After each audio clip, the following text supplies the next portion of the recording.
Hi, I'm Chicky Pastor Linsman. My real name is Sherry Gloria, and I was given the name Chicky before I was born. I had an aunt who, there was a book named Chicky, and Chicky grows up and Chicky gets married, and my aunt, who was a young girl at the time, she loved this character. So from the minute I was born, I'm Chicky, and I'll be Chicky till the day I die. And I was born in St. Louis, Missouri, to Shirley and Louis Passer in January 30th, 1930. And I was born during the Depression years. And I had an older sister, Alice, and my younger brother, Chubby, or Alan Passer, and Linda Passer Widman. She lives in Dallas. And we lived in St. Louis, and was the Depression years, and my folks couldn't make a living. And I remember they had a little grocery store, and they go from one business to another, and they really didn't know a depression was going on. We lived in a big city, and the news wasn't available to us as it is now. So I remember Daddy'd get one little grocery store and couldn't make a living, so we went to another little grocery store. In the meantime, his father lived in Council Bluffs, Iowa, and they had a grocery store, and he was getting up in the years, and he knew my folks were struggling, so he sent for my folks to come and take the store over. And his name was Morris, or Moisha Passer, and Bertha. And so we took the little store over on North 8th Street in Council Bluffs, and my folks made a beautiful living. My mother, little by little, my folks made a wonderful living. First, we lived across the street from the store in a little house, and my brother Chubby and Linda, they were babies at the time, and it was right before the war, and they bettered themselves, and they moved up to Military Avenue, and oh my God, this house to us was a mansion. My folks always lived behind the store and over the store, and this home to us, it was just a mansion. And my mom, she worked so hard.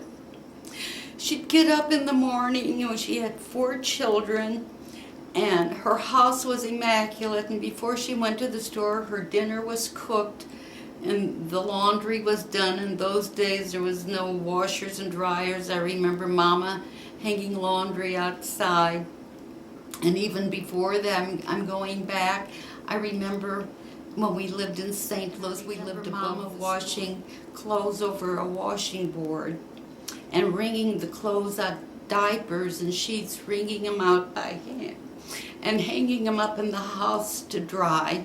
But thank God, Daddy, Mom, they worked hard, and they improved their lives and our lives, and we had a beautiful home, and we always had beautiful clothes. And I would start to tell my mom, she worked so hard, and by 9 o'clock in the morning her housework was done, her laundry was done, the dinner was made for that evening, and she went to the store, and she worked all day. I remember the store closed at 7 o'clock in the evening. And she'd come home, and nothing was ever too hard for her. Never complained, and she always looked so beautiful. I had a beautiful mother and a wonderful father. He was a wonderful husband and devoted husband. Wonderful, wonderful father. Never ever do I remember him ever saying no to us. Whatever we wanted, that was okay. And I don't know. We had just a wonderful childhood, and we never went without anything. And I don't know what else to say. Did you remember your grandparents very well? Oh, of course. Oh my gosh. My mother's parents, they were wonderful. They came to this country. My grandfather came 10 years before the mother, and she came over with 3 daughters. And they went through an awful lot. It took them a long time to get over to this country. In fact, my grandmother had she had a tea with the Queen of Holland. She had an audience with the Queen of Holland. They had no visas, and they had no wait to come over, and they would go from border to border.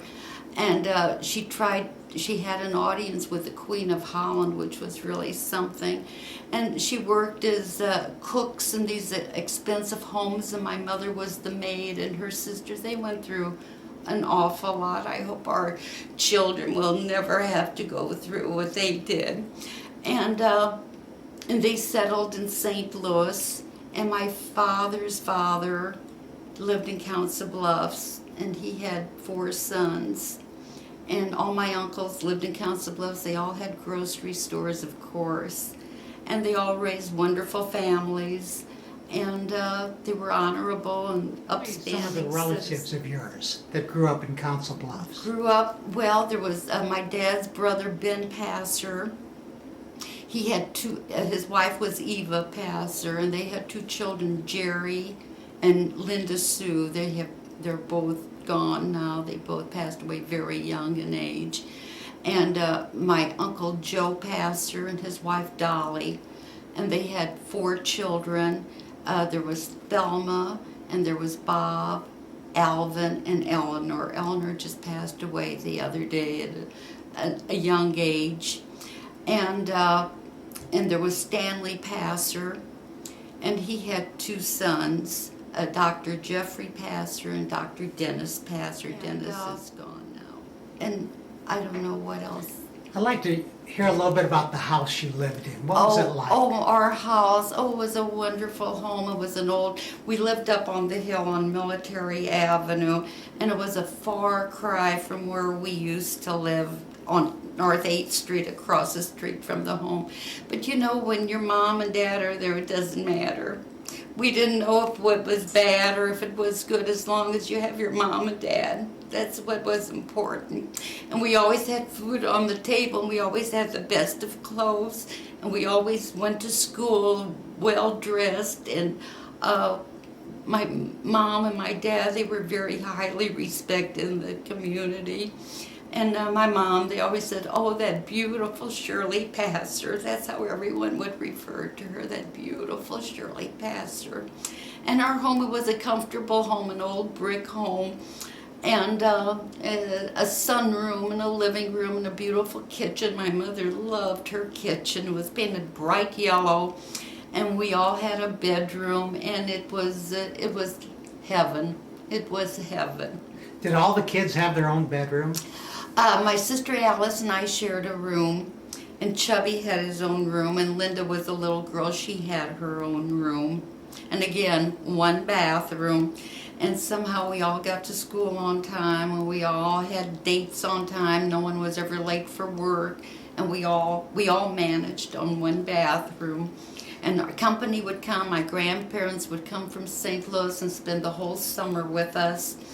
And they used to just feel they were so happy for my mom.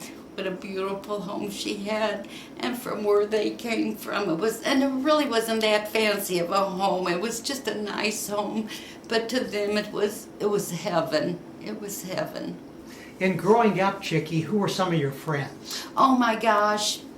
Well, my age group, the girls in Council Bluffs, who were like 2 or 3 years older than me. So when you're 12 and 15, there's a big age difference. So I really didn't have many girlfriends little.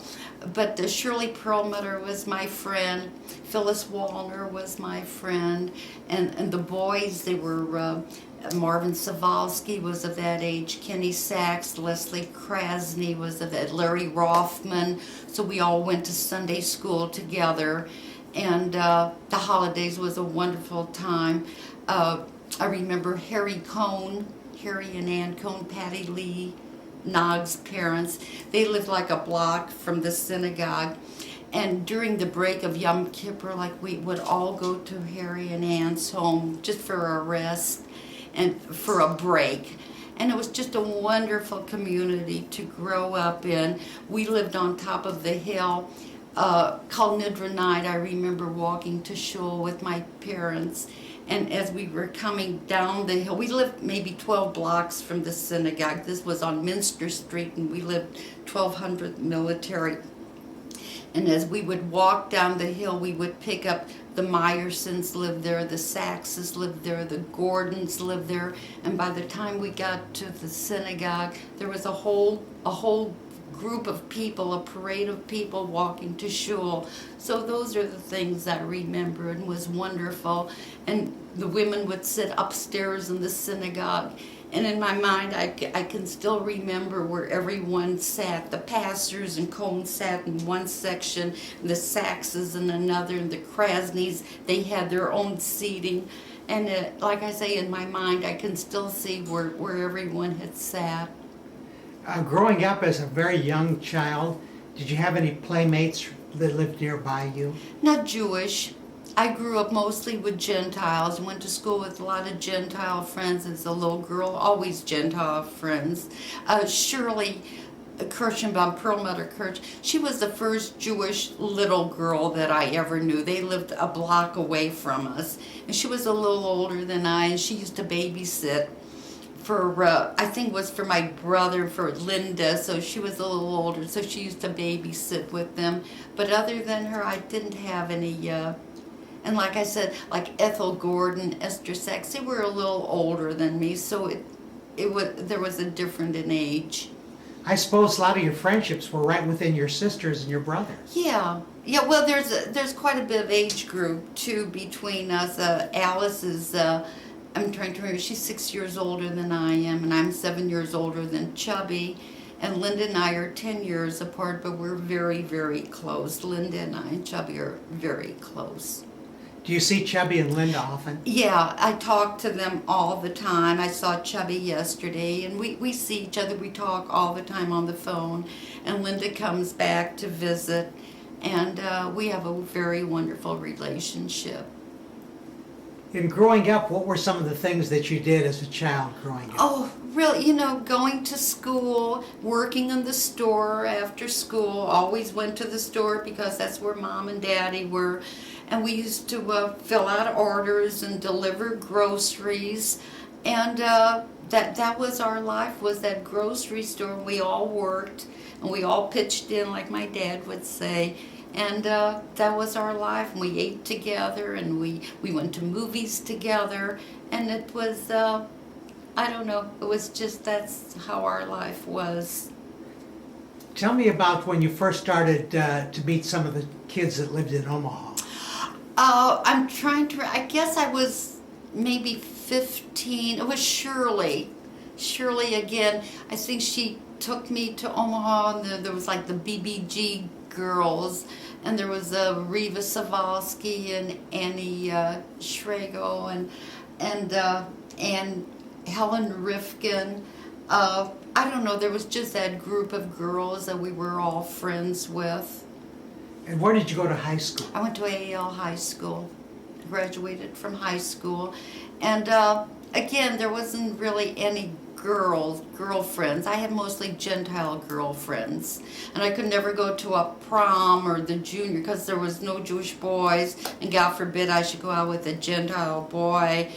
That was unheard of in those days, so I never did. I never went to a junior a senior prom. I never went to any dances as high school because that's the way it was. When you finished high school, what did you do? I went to work. I worked, I'm trying to remember it was such a long time ago. I'm trying to remember. I worked at Goldstein Chapman's for a while. I didn't want to go to college. I hated school. Didn't want to go. My dad was very upset with me. And then I worked at the phone company, and that's where I met Melvin. Was that here in Omaha? Yeah, well, I knew Melvin a long when I think I had a date with him when I was 17. I can't remember. There was like some kind of a dance. Maybe he'll remember more than I do. Selwyn Rothman, they had like a fraternity of some kind, and that's the first time I went out with Melvin. What was your job working at the department store? Oh, yeah, selling in the junior department. I don't know if you remember Murray Borden. Do you remember Murray? I worked for him. He was a wonderful man. I worked for him, and it was just something to do. Trust me, I spent more than I made. And then how about with the telephone company? I worked at AT&T for a very short time, and then Mel and I got married and I got pregnant. That was the end of my job. I should have stayed working there. I would have had a lot of money working at AT&T. But in those days, you stayed home and you took care of your babies. And that's when my daughter Barry was born. How did you first meet Mel? I'm telling you, I knew him ever since I was a young girl, maybe 17, and can't remember exactly how or where. But in those days, everybody sort of knew each other, you know. You just knew everybody. And how about the first date? I want to hear about that. I'm trying to remember. I think we went to a movie, maybe. It's a long time ago. I think it was a movie. And was it love at first sight? Probably not, no. And then I hadn't seen him for a long, long time afterwards. And then I'm trying to remember. And then he called me out of the clear. I was in my 20s, and we went out, and that was it. And that's when we got engaged, got married. Where did you get married? Where? At the Bethel. We had a very small wedding, just the family. My grandparents were there, Mel's brother Mo and his sister-in-law Rose. And of course my family, my aunts, my uncles came. And then we had a family dinner at the Blackstone, of course, where else? And in the House and Gardens, remember that beautiful room? And then we went to Las Vegas on our honeymoon. And from there, from Las Vegas, we went to see his sister in San Francisco. We drove to see his sister Rose and her family. And then we went to Los Angeles. His brother lives there, Joe Linsman. So it was a wonderful honeymoon. And then what did you guys do? Did you move back to Omaha? Oh, sure. We had an apartment off of Leavenworth, 38th and Leavenworth. We had a little apartment. And then we bought the Cooper home on Country Club Avenue, 2707 Country Club. That's where Howard Cooper's parents lived. It was a gorgeous home, old brick, beautiful home. And that's where Barry was born. And she went to school at Rose Hill. And then Jill was born 8 years after Barry. Tell me about Barry. Barry was always a joy. She was, I don't know, just a sweet, darling little girl. It was more like playing house with Barry, like I had a doll to dress her up, and we took her everywhere with us. She was just a joy. And then after Barry, I had 3 miscarriages. And then Jill came along. Jill is 8 years younger, and Jill is a beautiful young woman. And she has 2 wonderful boys, Louis, who is 16, and very handsome, very sweet boy. He looks just like Melvin. He's a picture of Melvin. And her youngest boy is Jake, and he's the baseball player. And we try to get all the games we can. And they're adorable, and they're the love of our life.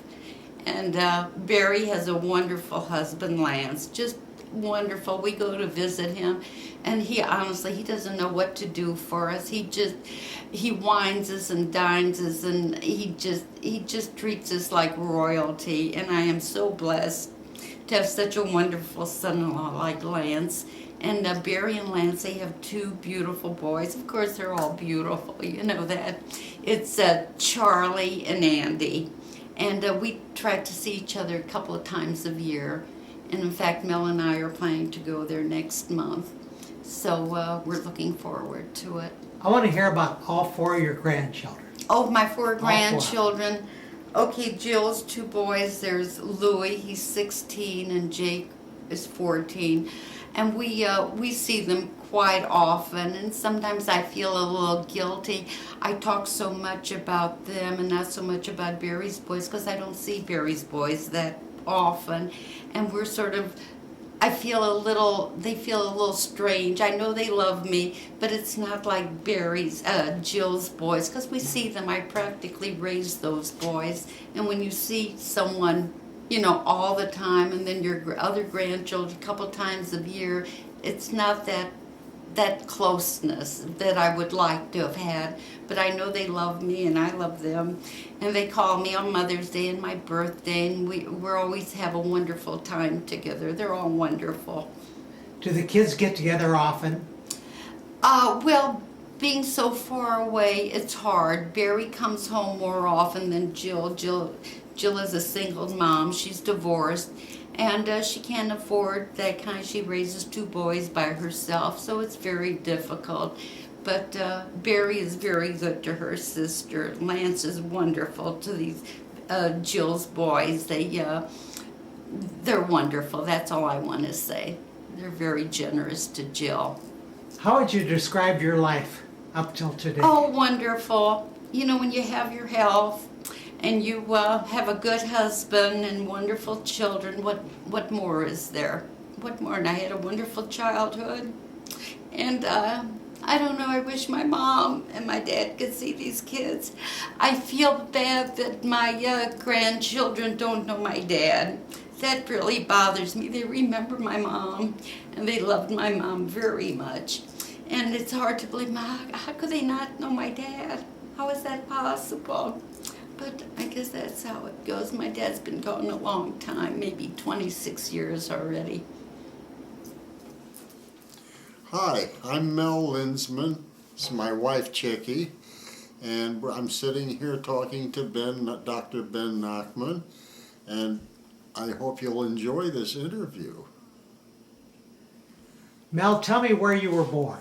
I was born in Omaha, Nebraska on December the 1st, 1924, and grew up here, lived here all my life. And I went to Lake School at the age of 5 and graduated from there and went to Central High School. And we lived at 1924 Corby Street in Omaha. And it was not a fancy neighborhood, but our house was always clean and nice. And my mother ran the whole every day in the week. And the only time I saw him was in the evening, sometimes on Sunday. What kind of work did he do? He had a pawn shop and a pool hall at Lower Douglas Street, 13th and Douglas. And very hard worker. Died relatively young. And how about your mother? My mother was a housewife. She raised 3 boys and 1 girl and kept herself very, very busy. Did your parents come to this country or were they born here? No, they came from Russia. My dad came first and then sent for my mother about 6 years later. He got himself established here, you know, a job, and didn't want to send for her till he could make a living. He came over here when the revolution started in Russia.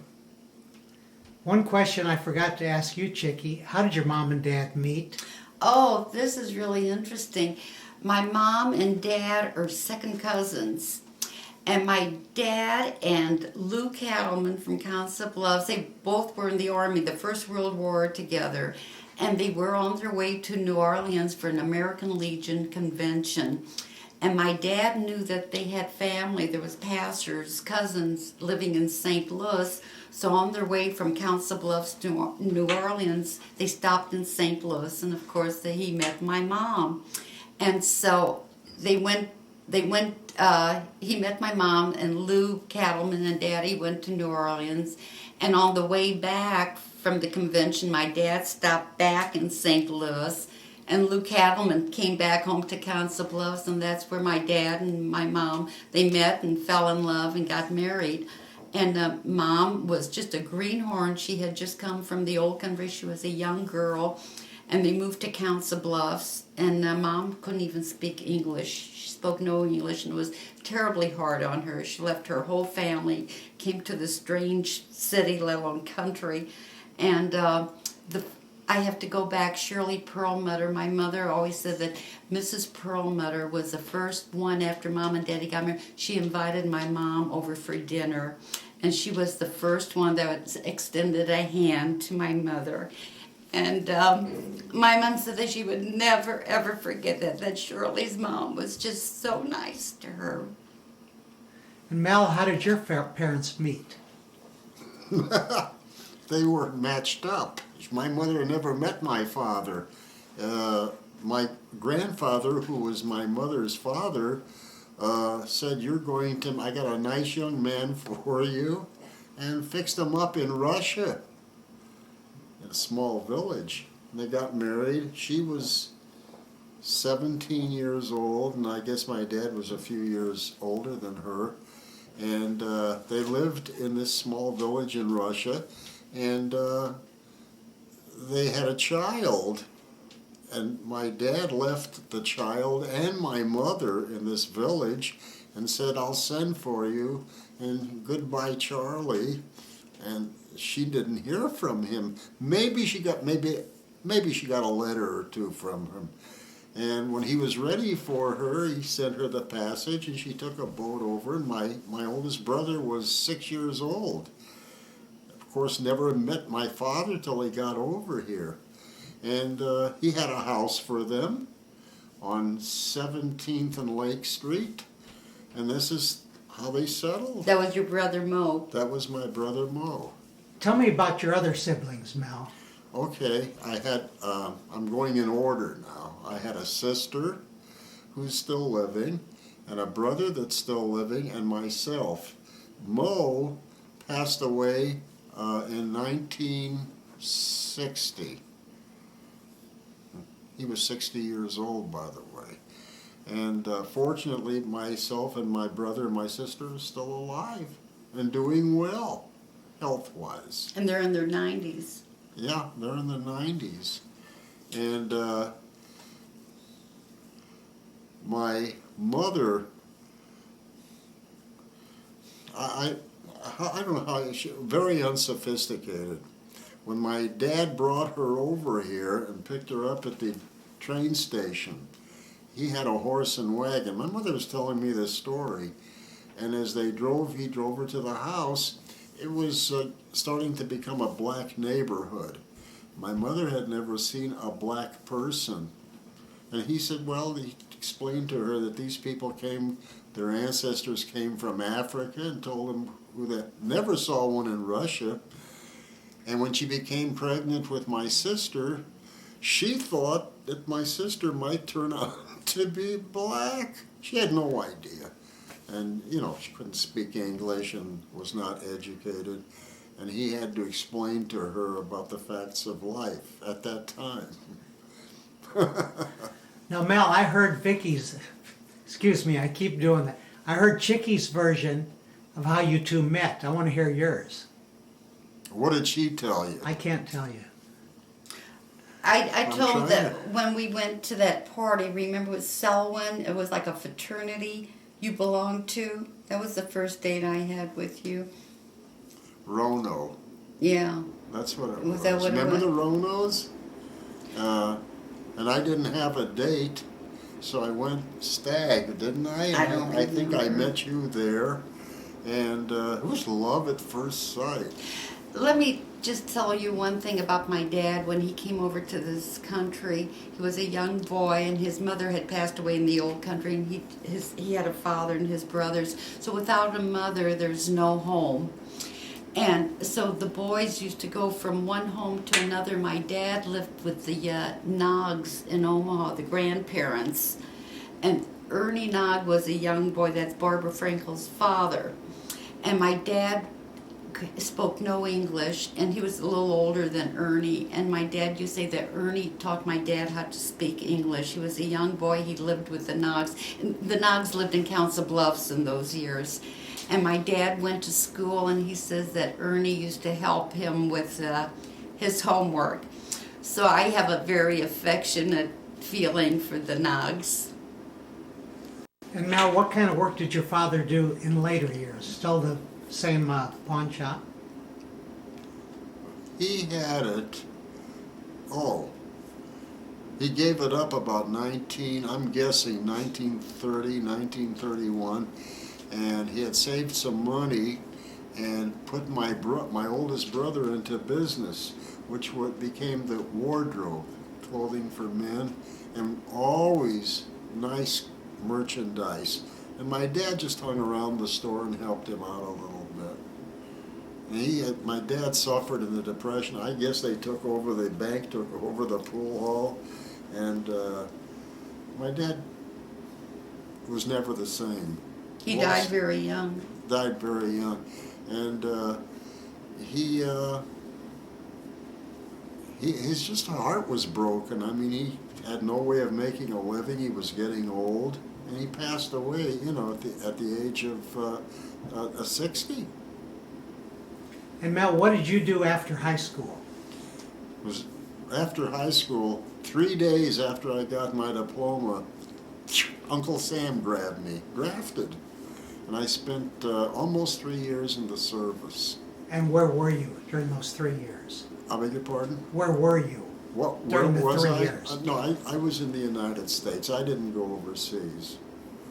And after your service, what kind of work did you do? Okay, I went to UNO and graduated there. Couldn't find a job, so I went to work selling used cars for Rose and Novak, and that lasted about a year. Okay, and then I got into the home improvement business after that, and I did that for 52 years. Made a nice living. Story 1,000 times to my kids. We were talking about the rough times that we had as children, and I remember in those days there were neighborhood theaters. One theater was about 3 blocks from our house. It was called the Corby. And I remember my dad, who worked very hard, leaving me every Saturday on the kitchen table a dime and a penny. The dime was to get into a nickel and a penny. I'm sorry, this was Saturday. He left me a nickel and a penny. The nickel was to get into the theater, and the penny was to buy a BB bat sucker, which was a caramel sucker and would last hours. You could lick on this thing for the whole day. And I was very happy. And I used to go every Saturday. But one Saturday on the previews, they were going to change the show for the next day, but it would cost a dime to get in. So when my dad came home, it was 9 o'clock at night, I remember, and he was sitting there listening to the radio, and I said, "Dad, they got a picture coming tomorrow," and I said, "I'd sure like to see it." He said, "Well, doesn't that cost a dime on Sunday?" I says, "Yeah." And he said to me, "What do you think I am, a banker?" And that was the first knowledge that I had about money in those days. He told me to go down to the railroad tracks and pick up pop bottles. You could get a penny for them at a grocery store, providing that you washed them out. And I got up early Sunday morning, got the pop bottles, washed them out, took them over to Timmons Grocery. It's right on Florence Boulevard. And they gave me a dime, and I picked up an extra bottle for the bat sucker. And that was my first knowledge. Ben just reminded me, I knew it, of course, there was no air conditioning in those years, in those summers. I mean, even though you managed to live through it, I remember going on 20th and Dodge by Central High School on a hot summer day, and the lawn, I don't know if you remember this, covered with blankets, people sleeping on that lawn. And at our place, we didn't even go to bed in our bedroom. We stayed out on the front porch and soaked up the cool air, of which there really wasn't much, but that was the air conditioning of those days. I also remember the cold days. There was no air conditioning at home, of course. Cars didn't have it. And I remember my brother Mo coming to pick us up in the wintertime. We had to go somewhere, and there was no heaters in cars. He had a 1927 Buick. No heater, no defroster, nothing. And my mother would come out with blankets. We'd sit there with the blankets on us on a 0 day. I found something out later that was quite interesting. as I mentioned, there was no defroster in the car. I couldn't understand. You never thought about it much. How did they get this ice off of the windows? And I found out many years later that there was no heater, that once you came out to the car, you would take a scraper of some kind and scrape off the ice. And there was no problem. It didn't ice up again if you kept the car going. The only semblance of heat was they had alcohol, it wasn't called antifreeze, to keep the motor from freezing over. But I learned a scientific lesson. If the temperature outside was the same as it was inside, that window wouldn't really freeze up. So I got an education there. You don't remember. I don't think there was a radio in the car, not on a 1927. But you learn about these things later on. It's very interesting. I just remembered something else was a wonderful time in my childhood.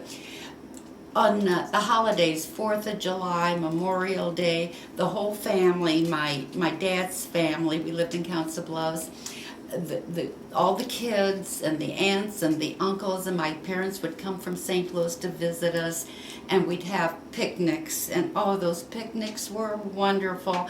I remember my mother and my Aunt Eva, they would make fried chicken and spaghetti and meatballs and pies, any kind of pie you wanted, banana cream, lemon, cherries. They baked and they cooked. And meantime, my dad, the store was open till noon on a holiday, so Mom was still busy working in the store, and with coolers of beer and pop, and was such an exciting time because the whole family was together. And not only the aunts and uncles, but it was an extended family. Their parents came, so as grandparents and aunts and uncles and cousins, and we'd go to Fairmont Park or Big Lake Park.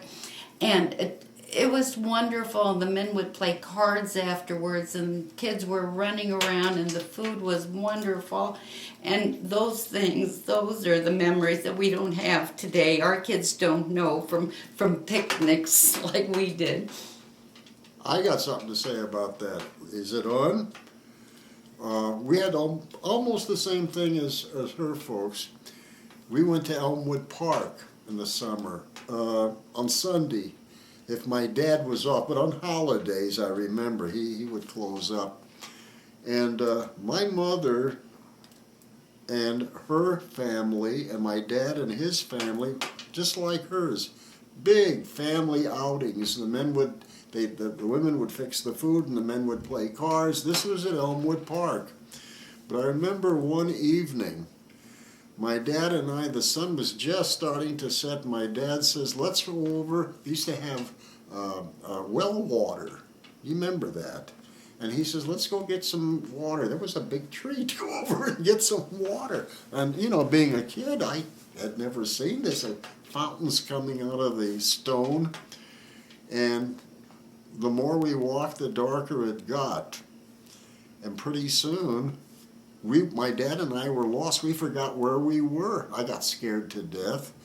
And my mother had a loud voice. And he told me, he says, be quiet. That voice will travel through these trees. She was sort of a predecessor of Ethel Merman. I mean, she had a loud voice. And sure enough, we could hear her in the distance arguing with one of my uncles. That's the only way we found our way back. I remember, maybe it's different. You were young, and I was scared. And I think he was too. It was pitch black. We found my mother.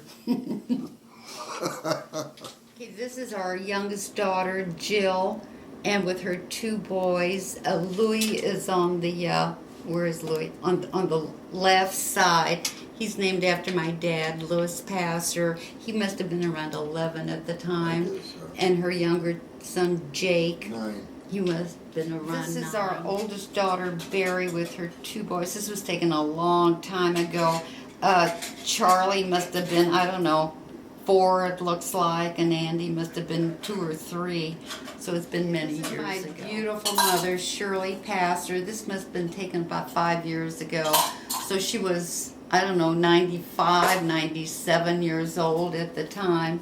And she was always a beautiful woman, and she died the way she led her life, always with dignity and grace, and always the lady, always with her earrings on and her makeup on, and worked so hard.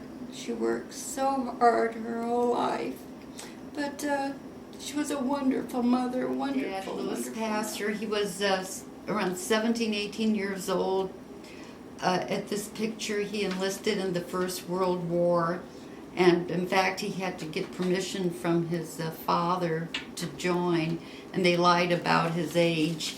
And he was very handsome. He was a sergeant in the Army, and he was always very proud of that. My dad was a very patriotic man, very patriotic. He loved this country dearly, and he was a big worker for the B'nai B'rith and the American Legion and the Jewish war veterans.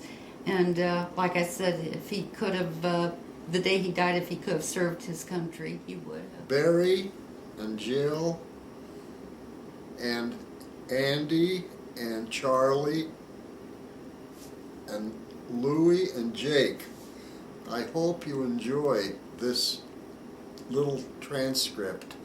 And I just want to tell you that keep it, and after we're both gone, I hope you enjoy watching it over and over. Not too much, because you'll maybe get a little bored, but you'll remember Baba and Zeta making this thing. And I want to thank Dr. Ben Nachman for interviewing us so that you can have this record. Without him, you wouldn't have it.